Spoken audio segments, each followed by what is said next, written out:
Rating practice continued. Tactical planning, general tactics.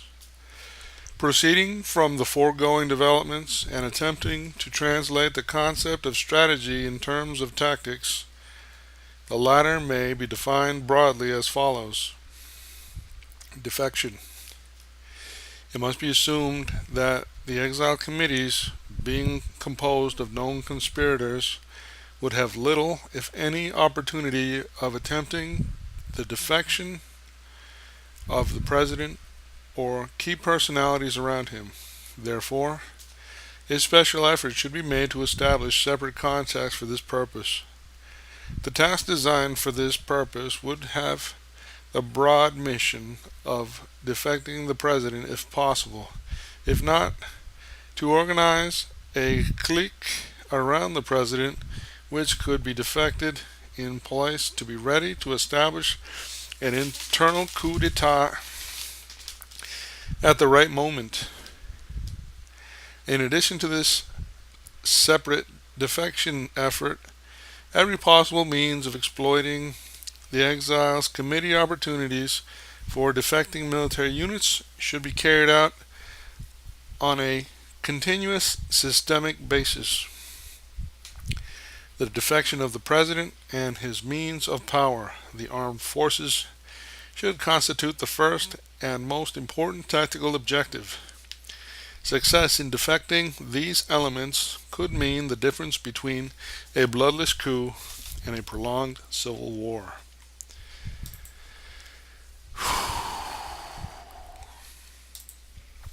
Division. The target's greatest strength lies in its unity of purpose, discipline, and control of the powers of government. If defection fails, and of course full reliance should not be placed on its success, every possible means must be employed to create divisions within the communist ranks, between the communist and the president, as well as between the ruling regime and the public. This activity should be conducted simultaneously with the defection plan, as its success would have a definite pragmatic effect upon the susceptibility of key individuals to defection. Divisionist operations should be pursued with great energy and resourcefulness in order to weaken and divide the enemy. In event greater pressures must be applied later to capitulate the target government. Divisionary techniques are largely pay-war functions and should include the entire gamut on an ever-increasing plans of intensity, avoiding sporadic fits and starts, which contribute very little individually. These techniques should be applied against the entire spectrum of society, religion, education, labor, economics, government, diplomatic, military, ideology, national, and international.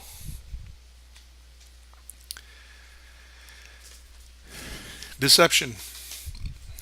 It was assumed as a condition that the target was aware of present and past efforts to overthrow the government, and if the exile leaders are such in fact, they too must be known to the target regime as conspirators.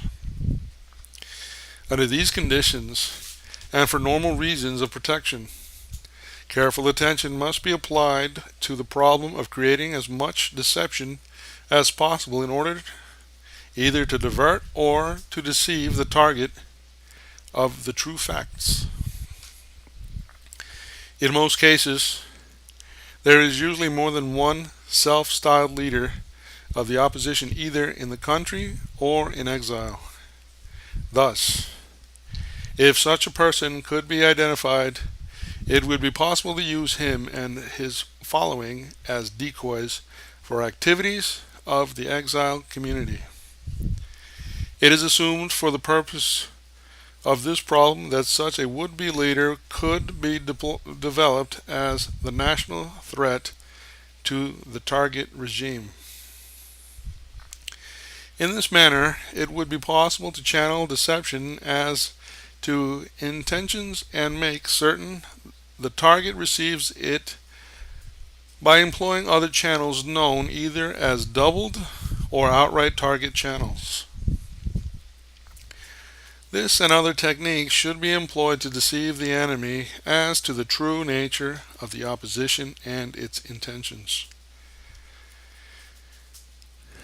A specific plan of action should be prepared to deceive the enemy during the attack period, which would deliberately create, propaganda-wise, a completely notional situation alleging great strength of friendly forces while depicting large losses and defections of enemy forces.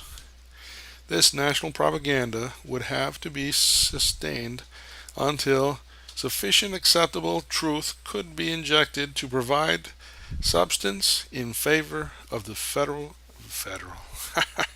of the friendly forces. Division.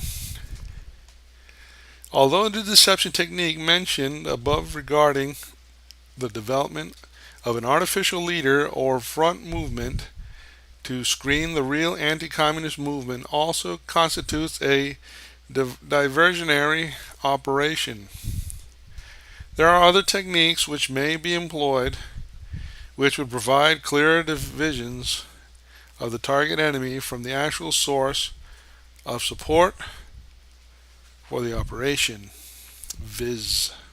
United States. Aside from the importance of diverting or deceiving the enemy, it is also of considerable importance to deceive or cast doubt as to the identity of the actual strength behind the revolutionary movement.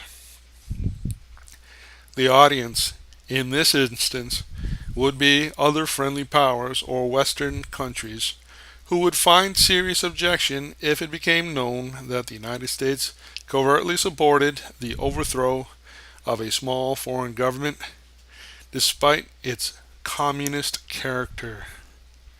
Further, there is a psychological advantage to be gained if the anti-communist population can recognize the support of other nations for their cause. This can be accomplished by several means, but mainly through involving as many third countries as possible in some identifiable operation concerning the movement against the target regime. Destruction. Whereas the strategic concept makes allowance for every possible means short of bloodshed to accomplish the objectives of overthrowing the communist regime, nevertheless, the condition imposed in the concept of ensuring success once committed to action also imposes the necessity of planning and preparing for the ultimate destruction of the target by aggressive action should this be required. The assessment in this instance clearly defined the target regime and the communists as being firmly entrenched after 10 years and surviving over 30 attempts to dislodge them. The president has been depicted as a strong-willed leader completely in sympathy with the communists in full control of the armed forces. These significant factors justify forcing the conclusion that despite the best efforts to defect, dividing, or otherwise eliminating the problem, in the end, only real, tangible pressures in terms of force of arms may suffice to gain the objective. Therefore, a plan of destruction should be prepared and developed throughout the operation, which should be in readiness after all other means fail, to commit total sabotage and engage in open partisan warfare.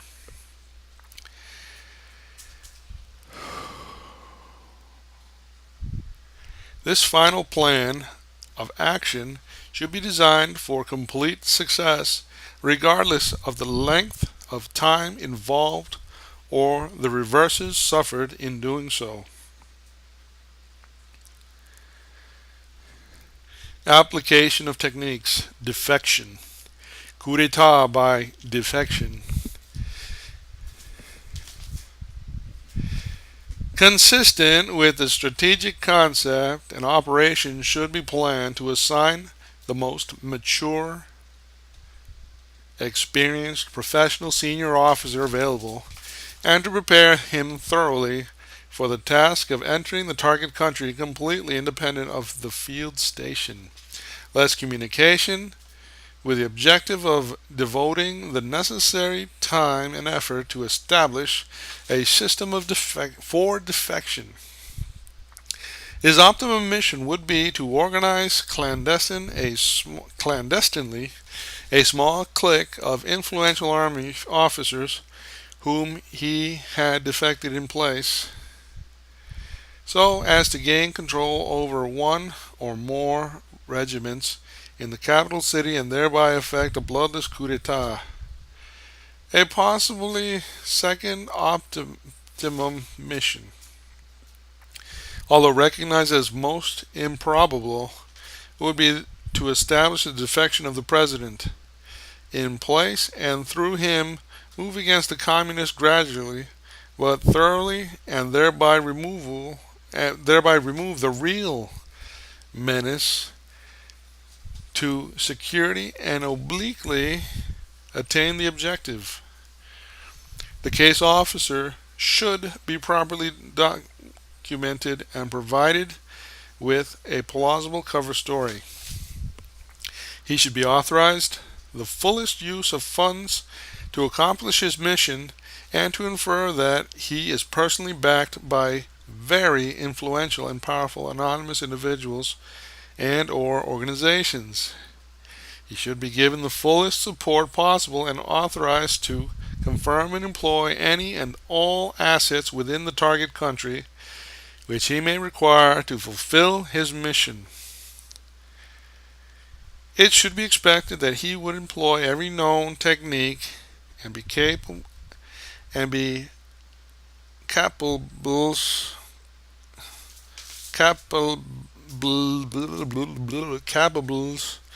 of exercising usual resourcefulness and ingenuity in carrying out his mission.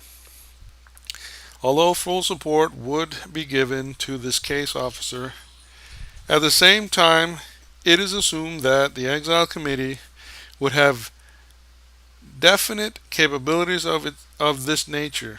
Therefore, a second defection effort should be made, working through the contacts and agents within the Exile organization to determine the possibilities of developing defectors in place that could later be incorporated in joint actions with the independent defection plan or become capable of achieving the same objectives as the latter.